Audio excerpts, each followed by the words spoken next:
Lovely viewers, I go by the name of Tanya Mashula and I welcome you to Mgozi Wakasi. Today we are going to be talking about, is there an excuse for rape? I'm not alone, I am with my guest for the day, Scott. Hello Tanya, and hello to your viewers as well. Well, Scott, according to you, do you think there is an excuse for rape? Well, I don't think that there is any excuse for rape at all. Yes. Why do you say so?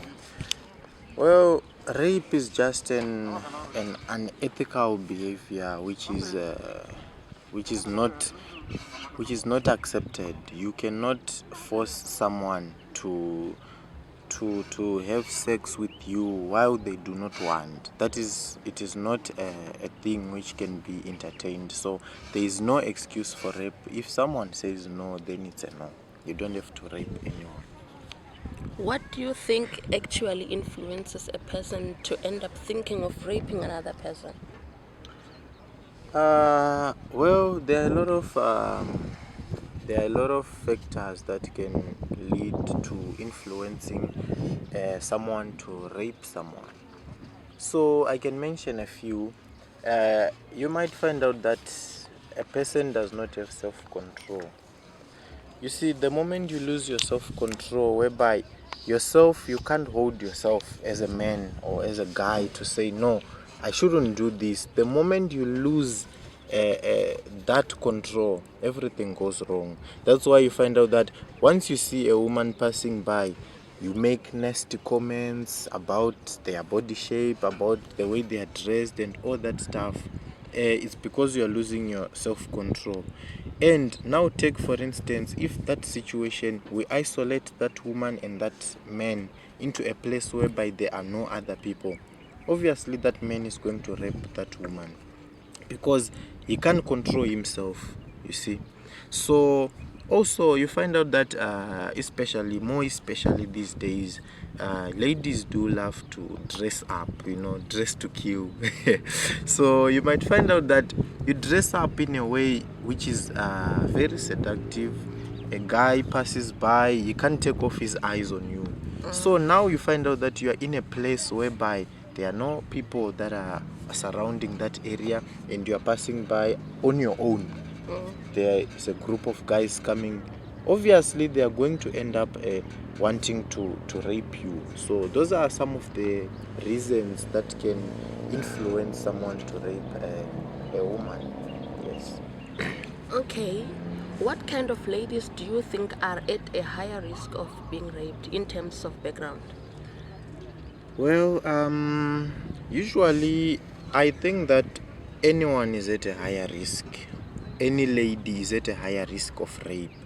But now, as you mentioned about background, you find out that we have more privileged and less privileged backgrounds. Talking about higher density suburbs, lower density suburbs, you find out that life in those two backgrounds is different.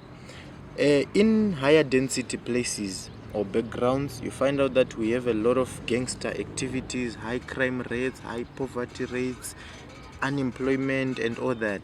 So we have things like those which influences people to end up engaging in activities which are not okay. So rape comes as a package of those kind of activities, because if you are a person who's involved in robbing, once you rob a woman, usually people, when they rob a woman, they end up raping her, you see. Just like you find that men, they go to steal at a certain house, they find women there, they might live there, but then they would have raped those ladies, you see. So I think that the ones who are at a higher risk are those who are coming from less privileged and high density background, compared to those ones who are living in lower density places. Okay. What can be done for us as young people to protect ourselves from being the victims of rape? Uh, Honestly, you might, let's say we are talking about the young people of South Africa at large. Yes. Uh, I don't know if I'm the only one who have noticed, but I think most of the people are aware that the youth of these days are very, very much ignorant about a lot of things. So you might find out that there are awareness campaigns that are being raised, but they don't follow those because they haven't been affected yet. So those things don't matter to them. So I think we need to change the attitude towards life as young people, the attitude that we use to approach life. Let us engage ourselves in more of those such kind of events. Let us raise awarenesses around the community. Even when you are going somewhere, don't just go there alone at night. Avoid walking at night, because you find out that at night those guys are moving around, they're looking for their victims. So it's advised that we do things in groups, we avoid walking at night. Even the way we dress when we are going out, when you are going out to a township, at least try to dress decently so that you don't attract attention. The moment you attract attention, you become mugged. They know you that's the one, you see, because you are there, everyone is paying attention on you. They're going to want to know more about you, and you might end up following you and raping you. So it's up to us. Let us not be ignorant as young people, as young ladies. Ladies are advised, to partake in awarenesses, assist each other, talk to each other, and all that. Okay, let's say maybe someone closer or maybe your relative or family member is a victim of rape or is being raped. How can you help such kind of a person mentally and physically, so in terms of health? Okay, I believe that opening up is the biggest deal, because you find out that we have people who are having a lot of problems that are killing them inside because they do not want to open up. So once you are a victim, find someone that you trust the most and then open up to that person, talk to that person, let them know what you've gone through. That person might be able to bring the rightful help, because once you are raped, you need psychological attention, you need to be monitored, you need someone to talk to you, someone to make you relax, someone to make you feel that you are still a person, irregardless of rape. You need someone to remind you that that is not the end of life. You need someone to remind you that you are still the same person and you are still capable of doing great things. So I think when someone who's a close person becomes a victim of rape, we need to stand up and stand together with that person, comfort the person, help the person with all possible help that we can get. Yes. Okay, I have realized that a lot of people who are victims of rape are afraid to speak out. I don't know, maybe they are afraid of the community, they are afraid of people who are closer, maybe the family. So, how can you help such people to speak out in order to get proper help? Well, like I mentioned before, I talked about campaigns. Campaigns, people do underestimate the power of an awareness campaign. But once you do an awareness campaign, you are capable of changing a lot of minds. You are capable of convincing them to move from a negative attitude point of view to a positive attitude point of view. So myself, I think I might love, or I might want to do that. If someone approaches me and say, help me to do an awareness campaign about rape, I wouldn't mind to do that. I would actually be glad to assist in such kind of a thing. So if you find out that someone is scared of opening up because of how the community will view them, judge them, the community is always there to do that. We all know that people talk, people judge you without even knowing anything about you. So we also need to turn a blind eye to what will the community say, what will who and who say. Once we turn a blind eye to that one, then you find out that things are going to be to go on very well. Yeah. Let's say maybe the victim was raped by someone closer or maybe a relative. What can be done maybe to maintain peace? Okay, there are different cultural values and like especially these things depend on where you are coming from, the background. There are some people who value the dignity of the name of the family.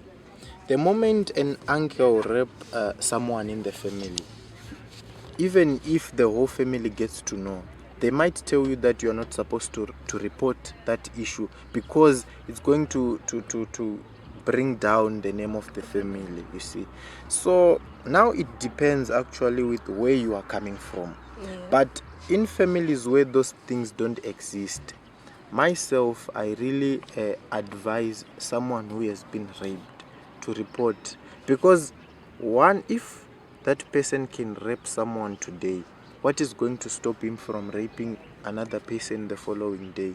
So if you are a culprit of rape, then you should be arrested. You see, you should get your punishment accordingly. But in terms of families which value those who have their values, maybe now you need to get a head of the family to sort things out. They punish the other member by means of paying a certain amount of whatever, in form of whatever payment is supposed to pay. And then because yes, peace is supposed to be maintained amongst family members, but I honestly feel that a rape culprit should be reported and be arrested. Okay, a lot of these victims tend to lose their self-confidence or the so-called self-esteem. What can be done in order to regain such? Okay, I'm really sure that we have professionals who deal with cases of rape. Yeah. We have psychologists who are well trained to talk to people who have been facing rape cases. I think those are the people who are best for such kind of matters. If you are raped, it is encouraged of the family members to find those professionals to assist such kind of a person, because like we talked before about mental health, you see, if you don't get assistance, you can be paralyzed mentally because of such things. So I think that you should be referred to professionals who specialize in rape cases, psychologists who can talk to someone. They help you boost your self-esteem and your courage as well. Okay. Which words of encouragement can you say to the victims out there? Or the victims of rape. Yes. Well, what I can say is, as usual, whenever you have a problem, life doesn't end there. And whenever you face a challenge of rape, you must not be broken down. It is not the end of life. Once you face a challenge is it's actually a step for you to make so that you are elevated to another level in life. Actually, when a person rapes you, don't protect such kind of a person, because you know that I'm gonna make a reference with the Bible. Even in the Bible, they say that the body of a woman is a temple of the Lord. So if ever you find out that someone is not treating your body the right way that you want, that person does not deserve to be walking freely, because you might be a victim today, is gonna get another victim the following day. But the reason why you got another victim the following day is because you did not report that person. So let us not protect culprits. Let us report them. And if ever you find out that you can't open up to anyone, it's good to find health professionals, psychologists who specialize in assisting rape victims. Then life goes on. Yes. Okay. Well, Scott, I thank you very much for your time. You are very welcome. It's cool. And you can call me anytime.